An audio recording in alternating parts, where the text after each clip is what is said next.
नमस्कार साथियों, स्वागत है आप सभी का सौदा घर के आज के इस नए वीडियो में। साथियों, ये है सवाल जवाब का एपिसोड जहां पर होते हैं आपके सवाल और सौदा घर के जवाब। चलिए सीधे सवाल पे बढ़ चलते हैं। नीलेश पवार जी हैं, इन्होंने लिखा है, nowadays almost all builders are compromising on construction quality. It is difficult to find quality flats in Pune. So called renowned builders are spending heavily on promotions but are not putting effort into quality construction. बहुत ही अच्छा सवाल है पवार जी। और ये concerns लगातार जो है आप लोगों के ज़रिए हमारे पास आ रहे हैं, चाहे व्हाट्सएप के ज़रिए हो या फिर क्वेरी कंसर्न फॉर्म के ज़रिए हो, जो जिसका लिंक हम लोग अमूमन जो है अपने डिस्क्रिप्शन में दिए रहते हैं। और साथ ही साथ अभी हमने एक पोस्ट भी किया था, इंस्टाग्राम पे भी और यूट्यूब के कम्युनिटी पोस्ट पे, जहाँ पे हमने डाला था किस तरीके से लीकेजेस, सीपेजेस, डोर डोर की क्वालिटी, पेंट की क्वालिटी, यहाँ तक कि जो एल्यूमीनियम स्लाइडर्स दिए जाते हैं, इन सब के कंसर्न्स मल्टीपल जगहों से आ रहे हैं। और इसके साथ-साथ टाइल्स के भी इश्यूज़ हम लोगों के पास काफ़ी लोगों ने रेज़ किया है। तो ये ज़रूर कह सकते हैं कि नीलेश पवार जी ने जो सवाल पूछा है, ये ऑलमोस्ट हर उस बायर का है, जो अभी पोज़ीशन ले चुके हैं या लेने जा रहे हैं। देखिए, कहीं न कहीं इस सवाल के ज़रिए मैं एक आप लोगों तक ये भी पहुँचाना चाहूँगा कि जब भी आप खरीदने जा रहे हैं, तो किन बातों का ध्यान रखें। और डेवलपर को भी मैं ये संदेश देना चाहूँगा कि डेवलपर्स, अगर आपके रेट्स इतने महँगे होते जा रहे हैं, ज़ाहिर-सी बात है उसमें आपकी कॉस्ट भी बढ़ रही है, वो सब बातें ठीक हैं।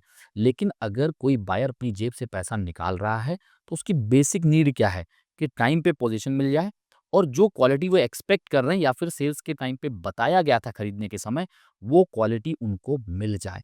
और अगर मान लीजिए कुछ ऐसे कॉस्मेटिक जो है रिफाइनमेंट में कोई प्रॉब्लम है, तो उसे जल्दी से जल्दी जो है एड्रेस कर लिए जाए। जैसे कई बार पेंट में कुछ प्रॉब्लम है, टाइल क्रैक हो गया है या कुछ ऐसी समस्याएँ हैं, तो उसे उतनी ही जल्दी जो है सॉल्व भी किया जाना चाहिए। ये एक बायर की, खासकर जो एंड यूज़र है, उसकी डिमांड रहती है। अब डेवलपर को ये संदेश है कि भाई, अगर आप सेल्स ऑफिस बना रहे हैं, करोड़ों खर्च कर रहे हैं, तो क्या आपकी ये ज़िम्मेदारी नहीं है कि एक कंस्ट्रक्शन गैलरी भी आप रखें? एक सैंपल जो फिटमेंट्स आप लोग देने वाले हैं, जो भी आप कंस्ट्रक्शन मटेरियल यूज़ करने वाले हैं, वो आप दिखाइए और उसे ब्रोशर में भी साफ लिखिए। ये सिर्फ़ नहीं आपने किसी ब्रांड का नाम लिख दिया, उसके आगे इक्विवेलेंट लगा दिया, वो सब बातें ठीक है, वो बहुत पुराना ट्रेंड हो चुका है। अब अगर आपके पास कंस्ट्रक्शन गैलरी होगी, तो आप वहाँ दिखा पाएँगे कि इस मैकेनिज़्म के साथ जो है कंस्ट्रक्शन होने जा रहा है। जो एल्यूमीनियम आपके स्लाइडर्स यूज़ होंगे विंडो में, वो इस क्वालिटी के रहेंगे, उसका ये गेज रहेगा। केवल एल्यूमीनियम का रहेगा ये सफिशिएंट नहीं है। उसका गेज कितना, उसकी थिकनेस कितनी है, ये हर एक बायर को पता होना चाहिए। उसके ऊपर पेंट किस तरीके से रहेगा, ये बायर को पता होना चाहिए। टाइल किस क्वालिटी की होंगी, क्योंकि टाइल्स के बारे में ज़्यादा जानकारी लोगों को नहीं रहती है। वो सिंगल ग्लेज़्ड है, डबल ग्लेज़्ड है, इसके बारे में भी बताया जाना चाहिए। और उसकी स्ट्रेंथ कितनी है, जैसे मान लीजिए कुछ ऐसा वेट वाली चीज़ें लेके उस पे गिरा के दिखाया भी जाए कि अगर इस वेट की चीज़ इस हाइट से गिरती है, तो इतना ये रेजिस्टेंस है कि ये सह सकता है। और अगर इस तरीके से होगा तभी क्रैक आएगा या तभी इसमें कुछ स्क्रैचेज़ आएँगे। क्योंकि देखिए, जब इंसान अपना घर लेता है, अगर उसे हेयरलाइन क्रैक भी दिखता है, तो उसे बुरा फ़ील होता है। तो एटलीस्ट जो क्वालिटी देने वाले हैं, उसे एंश्योर करिए। और अगर मान लीजिए कोई रोड छाप जो है, टाइल यूज़ होने वाली है, पेंट यूज़ होने वाला है, स्लाइडर यूज़ होने वाला है या फिर प्लम्बिंग के मटेरियल्स यूज़ होने वाले हैं, तो आप उसे ना करें। क्योंकि ये सब चीज़ों में क्या होता है कि आखिरकार बायर को दिख क्या रहा है कि जो वो यूज़ करने जा रहा है उसमें कितनी दिक्कतें आ रही हैं, कितनी समस्याएँ आ रही हैं। डोर की क्वालिटी क्या रहेगी, सिर्फ़ डोर मत बता दीजिए यार, 100 फ्लैट में लगा हुआ ये मत आप बता दो यही डोर देंगे सर। उसको क्या समझ में आने वाला अंदर क्या है, उसका कट सेक्शन भी रखना चाहिए कि अगर वो दरवाज़ा कट किया जाए तो उसके अंदर क्या मटेरियल यूज़ हुआ है, क्या चीज़ें सैंडविच्ड हैं, कौन-कौन सा मटेरियल है। ये बायर को अगर पता होगा, तो इसमें 2 बातों का जो है सॉल्यूशन निकल के आता है। एक तो बायर का ट्रस्ट उस डेवलपर के प्रति बढ़ेगा। दूसरा, डेवलपर के लिए बेचना काफ़ी आसान हो जाएगा। जो आप सेल्स टैक्टिक्स यूज़ करते हैं, उसके अलावा अगर हम उसको क्वालिटी पे भी फ़ोकस करें और उसे एजुकेट करें बायर को, तो कहीं न कहीं वही बायर आपके लिए 2-4 और भी बायर लेके आएगा। ये बहुत इम्पोर्टेंट है। कई डेवलपर्स इसमें पहल ले भी रहे हैं, जहाँ पे वो मैकेनिज़्म के बारे में, कैसे कंस्ट्रक्शन हो रहा है, ये सब चीज़ें रखते हैं, क्या यूज़ करने वाले हैं। पर वो कुछ ऐसी चीज़ें होती हैं जो शायद बायर के उतने काम की नहीं होती या फिर उसे बायर जान के भी कुछ नहीं कर सकता। लेकिन जो मैंने बताया, जो ख़ासकर सामने दिखने वाली हैं, टाइल हो, डोर हो, स्लाइडर हो, सैनिटरी फिटिंग्स हैं, ये सब चीज़ें आप रखिए और बताइए कि ये क्यों ज़रूरी है। कितना फायर रेजिस्टेंट डोर है, कितना इसका स्ट्रेंथ है, कितना वाटर रेजिस्टेंट है, ये कितना, ये आजकल तो ये जैसे होता है ना, वाटर बॉइलिंग पॉइंट वाली चीज़ें जो ये आपके प्लाईवुड्स आते हैं, तो वो किस तरीके का यूज़ हो रहा है, ये सब कुछ आप बताइए और वो क्वालिटी जाके वही जो है उसको मिले, जो आप बता रहे हैं। तो ये करने से क्या होगा, एक ट्रस्ट बिल्ड होगा कि आने वाले समय लंबे समय तक बायर उसे समझ पाएगा। अब आगे बढ़ते हैं, बायर के लिए क्या है? बायर कैसे समझ पाए?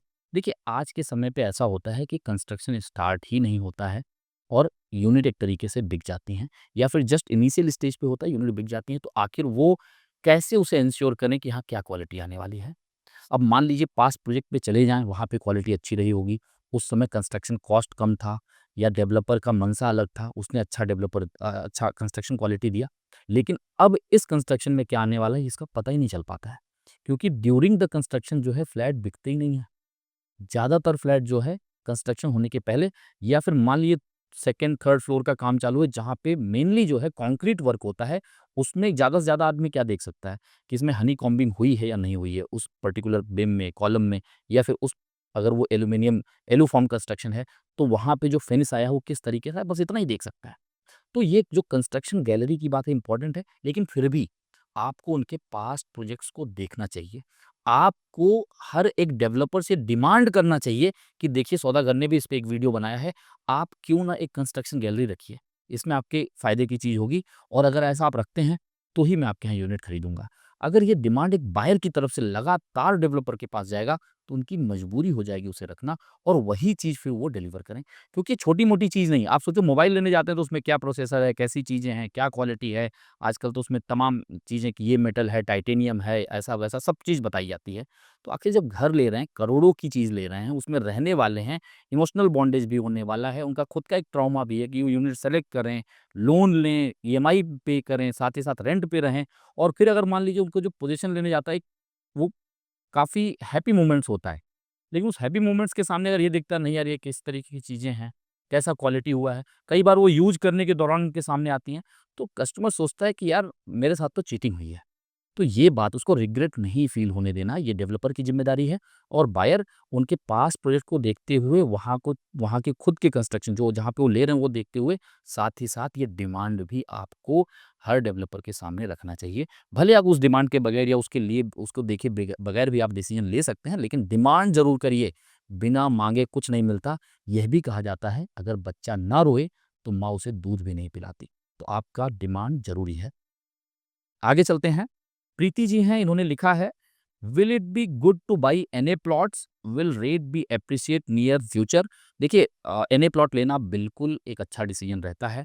आप ये देख लें अगर वो किसी हाईवे के आस-पास है, किसी अच्छे रोड कनेक्टिविटी के आस-पास है तो बहुत अच्छी बात है। साथ ही साथ वो एनए प्लॉट है, किस तरीके के उसके पेपर्स हैं ये भी चेक करिए किस तरीके के। कई बार ऐसा होता है कि जो आप एनए प्लॉट्स लेते हैं उसका 7/12 आपके नाम पे नहीं होता है। तो ये चेक करें क्या आपके नाम पे वो 7/12 ट्रांसफ़र हो रहा है? अगर हो रहा है तो वो भी बहुत अच्छी बात है। बहुत अंदर जाके एनए प्लॉट्स मत लीजिए क्योंकि फिर उसके एप्रिशिएट होने में टाइम लगेंगे। क्योंकि एनए प्लॉट आज की डेट में जितने भी लॉन्च हो रहे हैं, वो कहीं न कहीं आउटस्कर्ट पे हैं।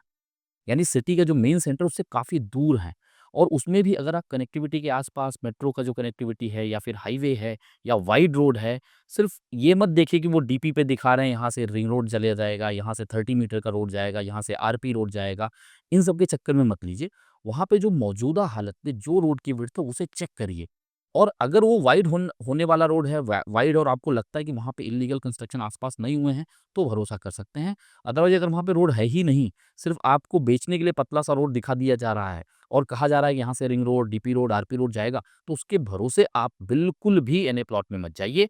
कनेक्टिविटी सबसे बड़ी चीज़ है, लोकेशन, कनेक्टिविटी और उसके डॉक्यूमेंट्स, उसे महारेरा पे भी चेक करिए, लगे तो उसके सर्च टाइटल रिपोर्ट को भी आप लोग पढ़ लीजिए, कहीं समस्या लगे तो सौदागर ने क्वेरी कंसर्न फॉर्म का लिंक डिस्क्रिप्शन में दिया हुआ है, उसके ज़रिए भी आप अपनी समस्या पहुँचा सकते हैं क्योंकि लगातार टेलीफ़ोन पे भी हम लोग तमाम लोगों की क्वेरी सॉल्व कर रहे हैं। जिन्हें डिटेल में समझना है, उन्हें हम कहते हैं कि आप समय निकालिए और आके टीम के साथ हमारे साथ डिस्कस करिए और फिर आप फाइनल डिसीजन दीजिए। तो ये आपके ऊपर है, आप खुद भी जाके उसे अच्छे से समझें, उसके बाद ही निवेश करें। लेकिन इन 3-4 चीज़ों को देख लें, लोकेशन, कनेक्टिविटी कैसी है और साथ ही साथ उसके डॉक्यूमेंट कैसे हैं और इसके साथ अगर आप एंटर करते हैं, तो ये भी दिमाग में रखिए कि आपको लंबे समय तक इंतज़ार करना होगा एप्रिसिएशन अगर आप देख रहे हैं। ऐसा नहीं कि वो 1 साल, 2 साल में बहुत ज़्यादा एप्रिशिएट कर जाएगा।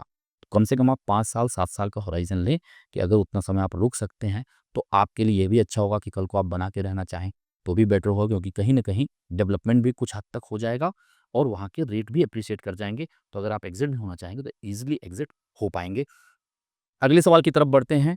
कौसर साचे जी हैं, इन्होंने लिखा है, इस सवाल पे बढ़ने से पहले आप सभी से रिक्वेस्ट करूँगा, सौदा घर के वीडियोज़ को लाइक शेयर कर लें। आपको पसंद तो आ ही रहा होगा, तो प्रोत्साहन देने के लिए वीडियो को लाइक शेयर ज़रूर कर लें।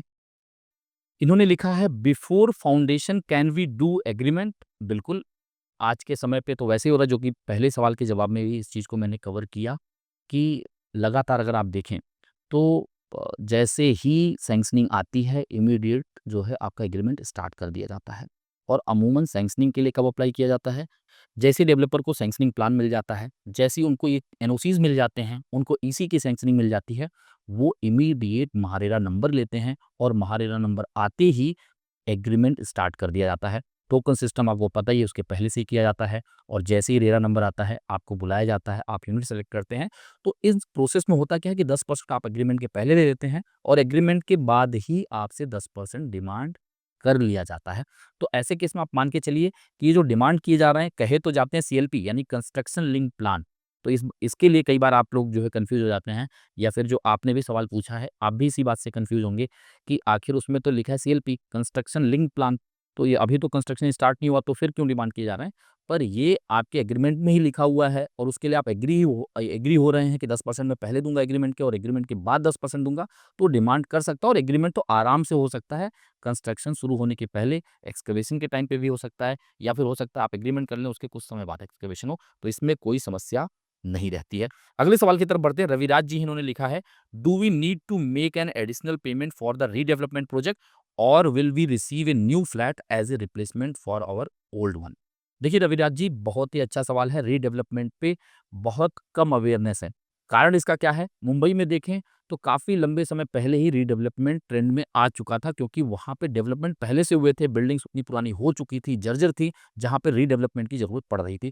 पुणे में इसकी डिमांड इतनी नहीं थी, लेकिन आप सोचिए जो बिल्डिंग 40 साल पहले, 45 साल पहले, 35 साल पहले बन चुके हैं, अब उन वो एक तरीके से रीडेवलपमेंट के फेज़ में आ चुके हैं। अब धीरे-धीरे जो है रीडेवलपमेंट पे जितने भी आप सिटी एरियाज़ देख रहे हैं, वहाँ पे तमाम प्रोजेक्ट रीडेवलपमेंट में आ रहे हैं और लोगों को लुभावने ऑफ़र दिए जाते हैं और कई बार लोगों को कन्विंस करने के लिए वहाँ के चेयरमैन, वहाँ के सेक्रेटरी या वहाँ का कोई भी ऐसा मेंबर जो सब पे ग्रिप रखता हो, सबसे अच्छा रिलेशन रखता हो, उनको जो है अपने बातों में फुसला के डेवलपर्स रीडेवलपमेंट के प्रोजेक्ट्स लेते हैं। अब ये डिपेंड करता है आप किस तरीके से नेगोशिएट करते हैं।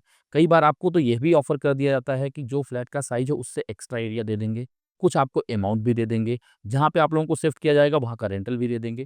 देखिए कमिटमेंट पे मत जाइए, वो किस तरीके से टेक्निकली पॉसिबल है या नहीं ग्राउंड पे, और उसको समझने के लिए आपको प्रोजेक्ट का कॉस्टिंग समझना चाहिए। जब भी आप रीडेवलपमेंट में एंटर करने जा रहे हैं, तो इसमें नेगोशिएशन होती है। हर किसी का अपना डिमांड रहता है। फिर एक कॉमन ग्राउंड पे आके आप लोग डिसाइड करते हैं कि हमें इस कॉन्ट्रैक्टर को, इस डेवलपर को देना है। लेकिन आप सोचिए कि जो आपको प्रॉमिस किया जा रहा है, क्या वो सच में पॉसिबल है? क्या उस प्राइस में कंस्ट्रक्शन उस क्वालिटी की हो सकती है? क्या उसका प्रॉफिट मार्जिन बनेगा? ऐसा मैं इसलिए कह रहा हूँ, कहीं ऐसा ना हो जाए कि रीडेवलपमेंट के लिए आप लोग एग्री हो जाएँ, साइन कर दें, हैंडओवर कर दें और डिमोलिशन करके वहाँ पे एक कंस्ट्रक्शन स्टार्ट कर दिया जाए और बीच में ही कंस्ट्रक्शन रुक जाए। क्योंकि अगर उसका प्रॉफिट मार्जिन मैच ही नहीं करेगा, तो डेवलपर क्यों कंप्लीट करना चाहेगा? तो इस बात का ध्यान रखिए, कॉस्टिंग को समझें कि कैसे कंस्ट्रक्शन होने वाले हैं, क्या क्वालिटी यूज़ होने वाला है, क्या टाइम फ्रेम रहेगा और वो किस बेस पे कह रहे हैं आपको कि आपको इतना स्पेस मिलेगा या एक्स्ट्रा मिलेगा। पर आमतौर पे आपको कुछ भी पे करने की ज़रूरत नहीं पड़ती है। ऑलमोस्ट जितना आपका कारपेट एरिया है, उतना आपको मिल जाता है। लेकिन हाँ, जो कंस्ट्रक्शन में 3 साल, 4 साल जितना भी जैसा प्रोजेक्ट हो, जो समय लग रहा है, उतने समय के लिए आपको कहीं अलग जगह पे जो है शिफ्ट होना पड़ता है, पर आपको ऑलमोस्ट वही एरिया मिल जाता है। लेकिन जो मैंने नेगोशिएशन वाली बात की, उसे अच्छे से समझें और उसके कॉस्टिंग को, प्रोजेक्ट कॉस्टिंग को समझें, तभी आगे बढ़िए। किसी से भी कोई अच्छा ल्यूक्रेटिव ऑफर दे रहा है, उसके चक्कर में आप लोग रीडेवलपमेंट अपनाना ना दे दें। सौदा घर की कोशिश रहेगी, जो रीडेवलपमेंट के एक्सपर्ट्स हैं, उनके साथ मिल के आप लोगों के लिए वीडियोज़ बनाएँ, जिससे रीडेवलपमेंट को आप लोग आसान भाषा में अच्छे से समझ पाएँ और वो हम सभी के लिए कहीं न कहीं अच्छा होगा। उम्मीद करते हैं साथियों, आप सभी को सौदागर का प्रयास पसंद आ रहा होगा। पसंद आ रहा है तो वीडियो को लाइक करने के साथ-साथ अपने चैनल सौदागर को सब्सक्राइब करके बेल आइकन प्रेस कर लें। आपको तमाम इन्फॉर्मेशंस मिलता रहे और हमें मिलता रहे आपका प्रोत्साहन और आशीर्वाद। जल्द मिलेंगे एक नए वीडियो के साथ, एक नए इन्फॉर्मेशन के साथ। तब तक के लिए धन्यवाद।